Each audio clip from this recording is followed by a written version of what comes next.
Our hustlers have invited 3 of Britain's top professional players for a televised game of poker. When we decided to cheat at poker, we wanted to take on the best, and the Hendon mob are the best at their game. Paul and I play poker quite regularly, and we're pretty good.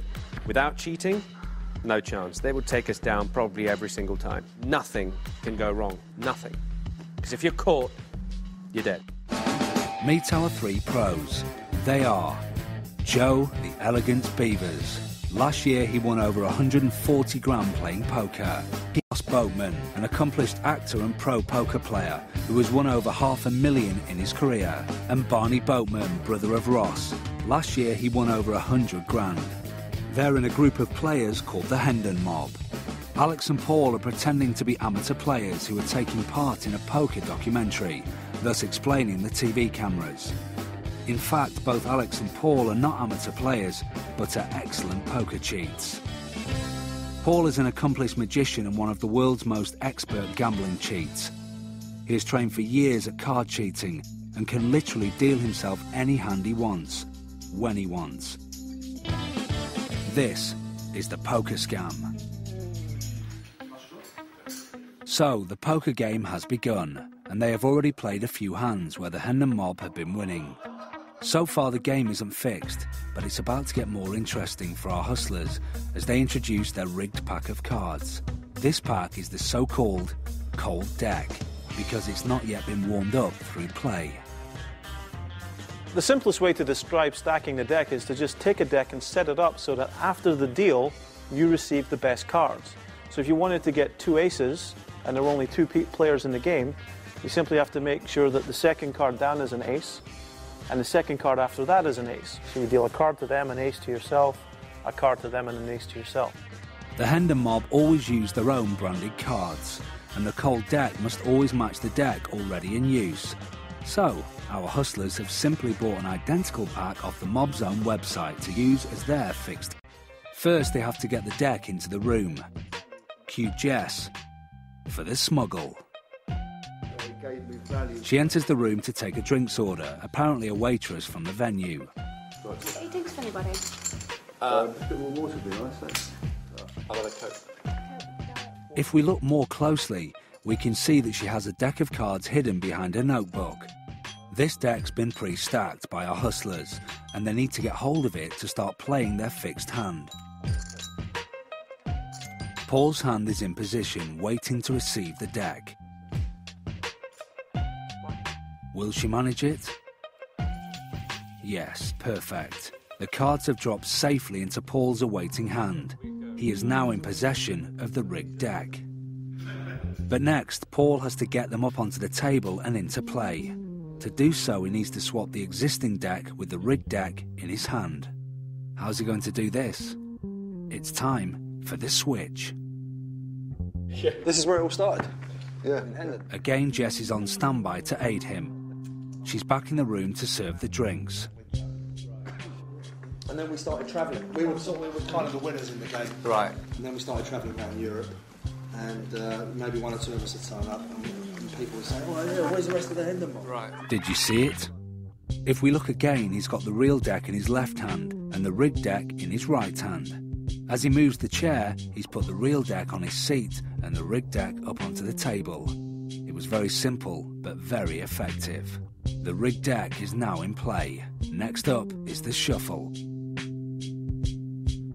Before every hand, the cards must be shuffled. But the cards have been stacked in the correct order, and a shuffle will ruin everything. Actually, no. Amazingly, Paul isn't really shuffling the deck here. He's using sleight of hand to shuffle, and then return the cards to exactly the same order they started in. This is the hardest part of the whole scam, and a skill that's taken years for Paul to perfect. Now comes the cut. This is a critical move for our hustlers. If the order of cards changes, their fixed hand won't work. Paul's indicated the point in the deck where Alex should make the cut. The moves are all over, but it doesn't mean that things are going to get any easier. The hustlers have to have given the professional players just the right cards. Too high and they might smell a cheat. Too low and they might fold. Just right though, and they'll bet thousands of pounds in chips.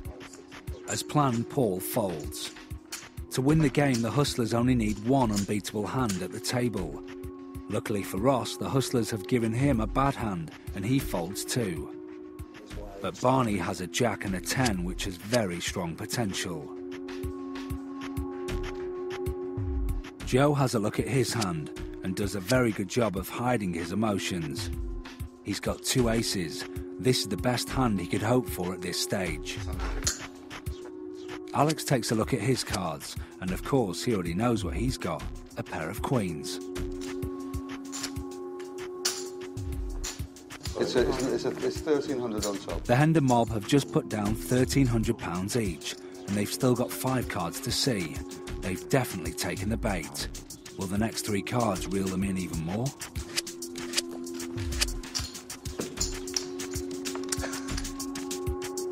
Now Alex has got 3 queens, Joe's got 3 aces, and Barney Boatman's very close to getting either a straight or a flush, 2 of the highest hands in poker. 2,000. Jesus.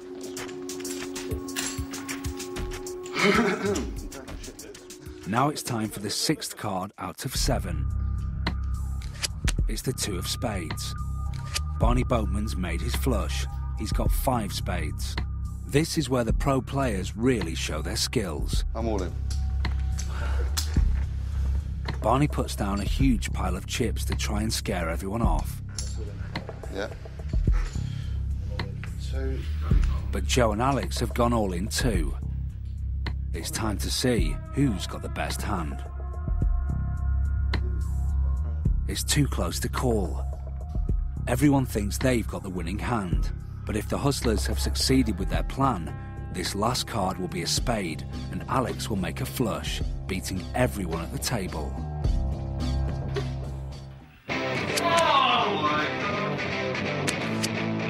Paul turns over the last card, and as planned, it is a spade, giving Alex a slightly higher scoring flush than Barney and making him the winner.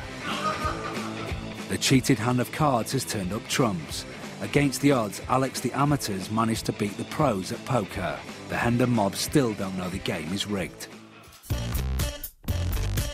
For the next hand, they smuggled another cold deck onto the table, gave Barney Boatman 4 8s, and beat him with a straight flush. This is an absolute cold deck. That is absolutely ridiculous. No. No one's going to believe this. Once the hand was over, the Hustlers revealed it was a scam. So, what tips have the mob got to avoid being cheated? Don't be scared by this programme.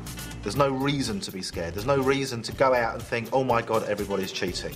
The majority of the time when you play poker, you're playing in a controlled environment, and the best policemen at the table are the players.